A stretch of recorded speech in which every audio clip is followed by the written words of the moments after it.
You may want to watch last week's video before you watch this one, because we got a lot of updates this week. Last week I commented on a lack of release date for Star Wars Rebels, and that's apparently all it took for Disney to set it.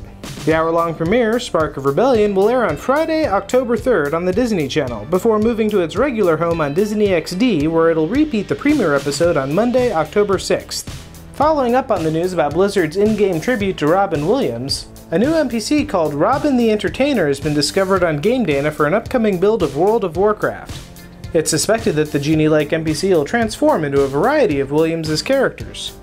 And since everyone loves Dancing Groot, Marvel has announced the first official Dancing Groot toy, a pop vinyl Bobble-Head from Funko, which I suspect will sell fairly well.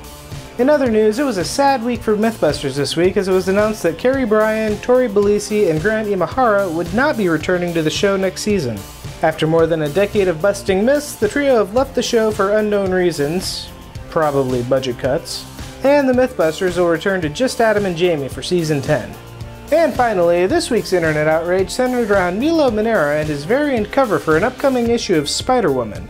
Some are offended by the sexualized nature of the cover, which I suppose is fair considering that drawing sexy ladies is kinda his thing. Still, this pose in particular is fairly tame, falling somewhere between Nicki Minaj and a typical spider pose as far as sexiness goes. Others are just offended by the art itself, which shows a lack of regard for how necks, lower backs, and spandex work. And if you really want to talk about sexual poses, how about the fact that when you turn this cover sideways, she looks like a big, red, erect, well, good luck having fantasies about this cover now.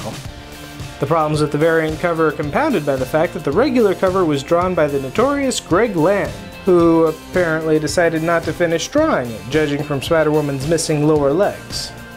And if you do, damned if you don't. And speaking of damned, do you remember Twitch Plays Pokemon? Well, this week's awesome video comes from Lightson, who started an animated series based on the game.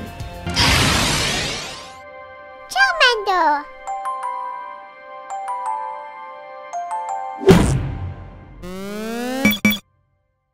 And that's all for now. Excuse me, I'm gonna go watch the new episode of Doctor Who. Be sure to like and subscribe, maybe share this video with your friends, and have a great week.